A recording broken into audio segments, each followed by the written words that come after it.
We go into Kentucky versus Tennessee here, Steve, and this is the first task we get to see from the Volunteers since the win against Alabama. Obviously, they played UT Tennessee or Martin Right. last week. That's not obviously that's like a cupcake, right? Thank you so much for beating Alabama. We'll give you an opportunity to put your goalposts up. You go ahead and play. You go ahead and play the UT Martin until we come back. So this is going to be a good football game. Kentucky versus Tennessee. Tennessee is a 12-point favorite in this one, and I think that's pretty high. And I do have faith in Tennessee. I was one who really thought that Tennessee could beat Alabama. We have that well documented. However, when I look at this football game, I do think Tennessee wins this game right off the bat. But we have seen a Kentucky team who has looked dreadful and who has looked pretty dang good. And it has revolved around one person, and that is Will Levis. We have seen when Will Levis is not in there, their team crumbles. We have seen fumbles. We have seen reverses gone bad. We've seen the offensive line begin to diminish. And then the defensive side just doesn't fire on all cylinders. I do think there's still some of those concerns on that Kentucky football squad, even with Levis in.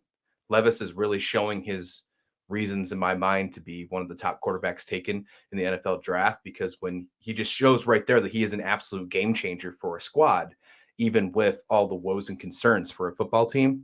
I think he makes this one close, but I don't think he's going to be enough for this team for Tennessee and this high-powered offense with Hendon Hooker. Talk about Will Levis and being one of those quarterbacks we're going to be talking about probably for the next decade on the professional level. Hendon Hooker is one of the most exciting talents that I've seen in college football in a very long time. It's crazy. I mean, could you imagine if he's still with Virginia Tech this year? Who knows what would happen, what kind of season he'd be having right now. Putting him in a high-powered offense with those receivers at Tennessee has been absolutely one of the most fun storylines in all of college football this year. I'm taking Tennessee to win this football game. I'm a little skeptical about 12 points, though, Steve. I've really been on the fence about this game all week, and you made a great point earlier about how Kentucky has kind of let us down at times, and at inopportune times where they really could have made a statement. What really the offensive line of Kentucky really worries me. Yes, there have been injuries, but I mean, Levis has been running for his life most of the season, and Chris Rodriguez, since he's returned, he's a bruising running back, and I really like him. I thought when he came back, that's when Kentucky would really take off, but he he can't do it solely on his own. I mean, and he has to be able to grind out some yards, to have Kentucky stay in this game.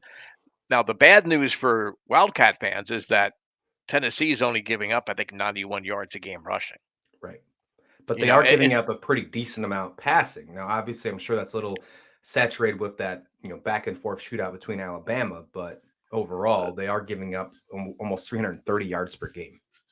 right, and certainly when you have Levis and the receivers that he has to work with, you could see them, giving up some big plays and allowing Kentucky to stay in the game. But again, I think momentums is something that you can't put a stat line on. I think Tennessee is just on a roll. You know, they it was a good thing for them, I believe, to have played a more of a local rivalry game by playing UT Martin after Alabama. I'm sure that game was scheduled purposely Oh, to for sure. follow the Alabama game to kind of let things settle a little bit. I wonder if Tennessee is going to use their running backs, Jabari Small and Jalen Wright, if they're going to use them as a weapon to keep the Kentucky defense, which is a physical defense, kind of keep the Kentucky defense, off balance a little bit. They have the ability to break big runs.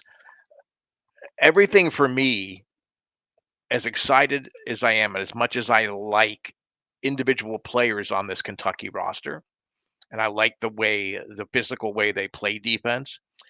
I really think this could be another game that we're excited about, but come the third and fourth, late in the third quarter, fourth quarter, i- it's going to start to turn into a blowout. Yeah, I can see it completely that happening. When you look at a team like Tennessee, who is averaging over 50 points a game in all their football games this year, and then against a team like Kentucky, who we have mentioned that has had some defensive woes, some offensive line struggles, I do think Kentucky can get the job done. I think there is an opportunity for the upset. I'm not really confident whatsoever. I do think there is an opportunity, though. We are playing in the SEC, and you know what, the SEC, there always is an opportunity. Think Will Levis in the passing game will have some strong opportunities to put some numbers up. But overall, when you look at this over under 50, or I'm sorry, 61, I'm slamming the over on this football game because Tennessee has averaged 50 points a game. And I think, you would take that, take the counter off. I think Kentucky can get 11 points, so with the balance off. So I think the over is pretty easy on this game. I'm going to lean towards Tennessee to cover the 12 points.